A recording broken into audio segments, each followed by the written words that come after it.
Halo para bos, balik lagi sama Minbis, Mimin Bisnis di channel Ngurus Bisnis.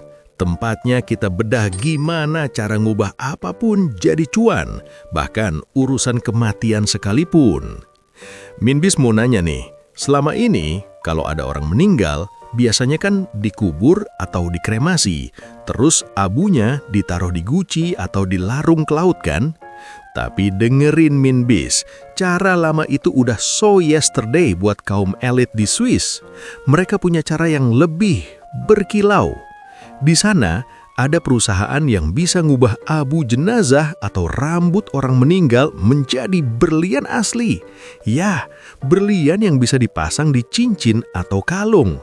Minbis tahu apa yang para bos pikirin. Hah? Jadi gue pakai cincin dari sisa-sisa kakek gue sendiri? Kedengarannya horor?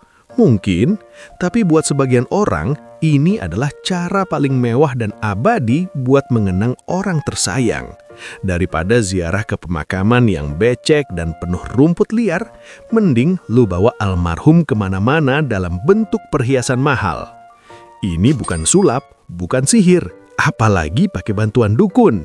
Ini murni teknologi tingkat tinggi yang harganya bikin dompet para bos kejang-kejang. Bisnis ini namanya Memorial Diamonds. Dan jangan salah, pelanggannya adalah orang-orang kelas atas yang bosen sama cara pemakaman biasa. Di video kali ini, Minbis bakal bedah abis gimana caranya abu manusia bisa berubah jadi batu mulia. Berapa biaya yang harus dikeluarkan buat mengabadikan keluarga lu jadi perhiasan mahal? Dan yang paling penting, kalau bisnis ini buka di Indonesia, kira-kira laku nggak? Atau malah bakal kena demo karena dianggap gak sesuai syariat? Kita bahas semuanya secara blak-blakan. Stay tune, jangan di-skip, atau lu cuma bakal jadi butiran debu.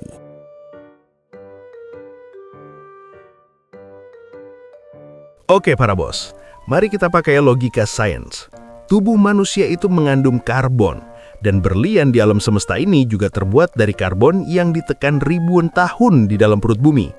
Nah, perusahaan di Swiss kayak Algordanza cuma mempercepat proses itu pakai mesin canggih. Mereka mengekstrak karbon dari abu jenazah, terus dimasukin ke mesin HPHT, High Pressure High Temperature. Minbis kasih tahu ya, mesin ini meniru kondisi di inti bumi. Karbon tadi ditekan dan dipanaskan sampai ribuan derajat. Hasilnya, dalam waktu beberapa minggu atau bulan, jadilah kristal berlian mentah. Ini bukan berlian palsu ya, secara kimia dan fisik, ini berlian asli. Bahkan ahli permata pun bakal susah bedainnya. Sekarang kita bicara duit. Berapa tarifnya? Para bos siap-siap pegangan kursi. Biayanya mulai dari $4.000 sampai lebih dari $20.000. Kalau dirupiahin itu sekitar 60 juta sampai 300 juta rupiah per butir. Tergantung berapa karat yang lu mau. Semakin besar kakek lu dijadiin berlian, ya semakin mahal bayarnya. Coba lihat peluang bisnisnya. Modal utamanya adalah teknologi dan kepercayaan. Kenapa orang mau bayar mahal? Karena bisnis ini menjual solusi emosional. Di Swiss, lahan pemakaman itu terbatas dan mahal banget pajaknya. Dengan ngubah jenazah jadi berlian, keluarga nggak perlu lagi bayar biaya perawatan makam tiap tahun. Cukup simpan di brankas atau pakai di jari. Praktis, mewah, dan abadi. Bahkan, warna berliannya bisa beda-beda tiap orang. Ada yang tadinya biru bening, ada yang agak gelap. Katanya sih tergantung kandungan zat di tubuh almarhum semasa hidup. Jadi, tiap perhiasan itu benar-benar limited edition dan gak ada duanya di dunia. Inilah yang disebut hyper-personalized business. Pelajarannya buat para bos. Bisnis masa depan itu bukan cuma soal barang fisik, tapi soal gimana lu bisa ngasih makna mendalam ke sebuah produk. Di sini mereka nggak cuma jualan batu karbon, mereka jualan kehadiran abadi. Dan di mata orang kaya yang sangat mencintai keluarganya, harga ratusan juta itu gak ada apa-apanya. Sekarang kita bicara realita di tanah air.